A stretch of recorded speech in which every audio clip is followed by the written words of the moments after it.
15,000 টাকা বাজেটের মধ্যে Realme নিয়ে এলো তাদের C সিরিজের নতুন আরেকটি ফোন Realme C51।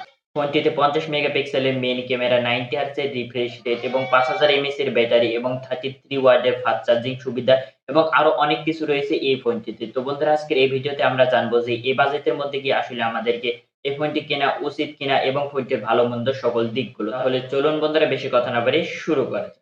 প্রথমে যদি আমরা এই ফোনটি সম্পর্কে জেনে নেওয়ার আগে এক নজরে দেখে নিই যে এই ফোনটির বক্স কন্টেন্টের ভিতরে কি কি থাকছে, তাহলে আপনারা প্রথমে এই ফোনটির বক্স কন্টেন্টের ভিতরে পেয়ে যাবেন একটি silicon case, charging adapter, type C data cable এবং একটি সিম ইজেক্টর পিন। ফোনটির ডিজাইন নিয়ে কথা বলতে গেলে ফোনটির ব্যাক প্যানেলে এই জায়গাতে দুটো ডিজাইন ব্যবহার করা হয়েছে। এই জায়গাতে উপরের অংশটুকু যে আপনারা দেখতে পাচ্ছেন, এই জায়গাতে উপরের অংশে গ্লোসি ফিনিশ দেওয়া হয়েছে, যার ফলে এই ফোনটির উপরের অংশ থেকে আঙ্গুলে ছাপ বসতে পারে। কিন্তু এই ফোনটির যে নিচের দিকের অংশটুকু রয়েছে, এই নিচের অংশটুকুতে ম্যাট ফিনিশ ব্যবহার করা হয়েছে, যার ফলে ফোনটির নিচের অংশটুকুতে এই জায়গাতে কোনো ধরনের আঙ্গুলের ছাপ বসবে না। আর বন্ধুরা, এই ফোনটিতে যে ক্যামেরা কাটআউটটি ব্যবহার করা হয়েছে সেটি আপনারা সকলেই বুঝতে পারছেন যে এই ক্যামেরার কাটআউটটি কার থেকে কপি করা হয়েছে সেটা আপনারা সকলেই জানেন। আর বন্ধুরা, বর্তমান সময়ে Realme C51 এই মোবাইল ফোনটি বাংলাদেশ বাজারে অফিসিয়ালি দুটো কালারে পাওয়া যাচ্ছে। একটি হলো মিন্ট গ্রিন, আরেকটি হলো কার্বন ব্ল্যাক।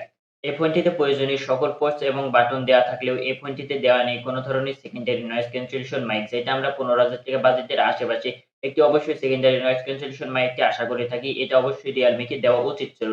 তাছাড়া এই ফোনটির নিচের দিকে পেয়ে যাচ্ছেন একটি 3.5 jack, microphone, type C port, speaker grill এবং ফোনটির রাইট সাইডের দিকে থাকছে পাওয়ার বাটন, যেটাতে ব্যবহার করা হয়েছে ফিঙ্গারপ্রিন্ট সেন্সর। যে ফিঙ্গারপ্রিন্ট সেন্সরটি বেশ ফাস্ট এবং অ্যাকুরেট কাজ করে এবং পাওয়ার বাটনের উপরে রয়েছে ভলিউম রোকার এবং ফোনটির লেফট সাইডের দিকে রয়েছে সিম কার্ড ট্রে, যেখানে দুটো সিম কার্ড ব্যবহার করার পাশাপাশি একটি মাইক্রো এসডি কার্ডও ব্যবহার করতে পারবেন। এবং বন্ধুরা, ফোনটির উপরের দিকে কোনো প্রকারের নয়েজ ক্যান্সেলেশন মাইক ব্যবহার করা হয়নি, যেটা আমি আপনাদেরকে প্রথমেই বললাম। দেন যদি আমরা এই ফোনটির ডিসপ্লে নিয়ে কথা বলতে চাই, তাহলে এই ফোনটিতে ডিসপ্লে হিসেবে ব্যবহার করা হয়েছে 6.74 ইঞ্চির একটি আইপিএস এলসিডি ডিসপ্লে, যেটা হলো এইচডি প্লাস এর ডিসপ্লে।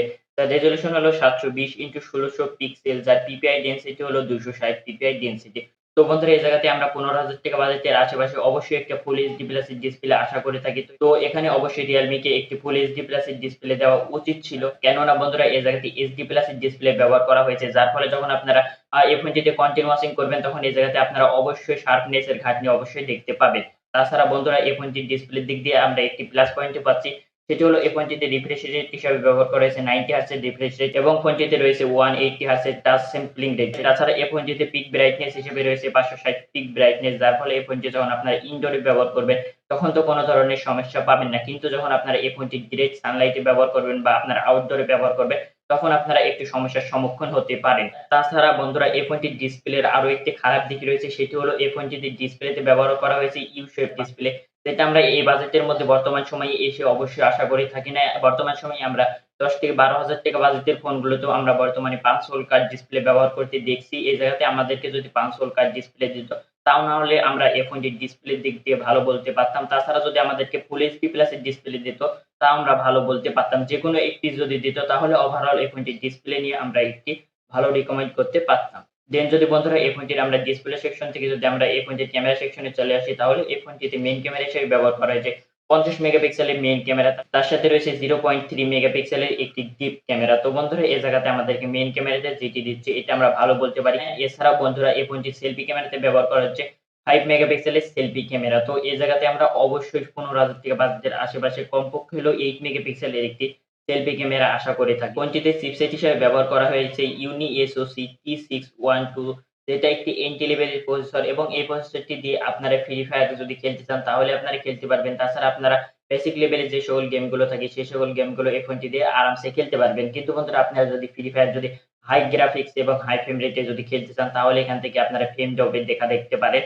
এবং এছাড়াও এই ফোনটি দিয়ে আপনারা PUBG এই জায়গাতে মিডিয়াম বা এই জাতীয় লো গ্রাফিক্সে আপনারা খেলতে পারবেন। কিন্তু যদি আপনারা হাই গ্রাফিক্সে বা মিডিয়াম গ্রাফিক্সে খেলতে চান, তাহলে ওই জায়গাতে আপনারা সমস্যা দেখতে পারেন। এছাড়া এই ফোনটিতে একটি প্লাস পয়েন্ট রয়েছে, সেটি হলো এই ফোনটিতে ব্যবহার করা হয়েছে Android এর লেটেস্ট ভার্সন Android 13। তার সাথে রয়েছে Realme এর custom UI, Realme UI T এডিশন। ফোনটির যদি দাম নিয়ে কথা বলতে চাই, তাহলে এই ফোনটি বর্তমানে বাংলাদেশে একটি ভেরিয়েন্টে পাওয়া যাচ্ছে, সেটি হলো ৪৬৪, যার দাম ধরা হয়েছে ১৫,৯৯৯ টাকা। এবং বন্ধুরা, এখান থেকে আপনারা ৪ জিবি RAM এর সাথে আরো ৪ জিবি RAM এই জায়গাতে এক্সটেন্ডেবল যোগ করে নিতে পারবেন। তো এই ফোনটি RAM এর সেকশন নিয়ে আমাদের কোন ধরনের কমপ্লেইন নেই। কিন্তু বন্ধুরা এই জায়গাতে যদি আমাদেরকে 64 জিবি ফোন স্টোরেজের জায়গায় যদি 128 জিবি যদি ফোন স্টোরেজ দিত, তাহলে এই জায়গাতে আমরা এই বাজেটের মধ্যে এই ফোনটিকে ভালো বলতে পারতাম। এই জায়গাতে যদি আমাদেরকে 128 দিত, তবুও আমরা এই ফোনটিকে ভালো বলতে পারতাম। তাছাড়া বন্ধুরা এই ফোনটির সবচেয়ে আকর্ষণীয় বিষয় হলো সেটি হলো এই ফোনটির ব্যাটারি সেকশন। এই ফোনটির ব্যাটারি সেকশনে ব্যবহার করেছে ৫০০০ এমএএইচ এর ব্যাটারি, তার সাথে রয়েছে 33 ওয়াটের ফাস্ট চার্জিং সুবিধা, যেটা আমি আপনাদেরকে ১ম এই বললাম।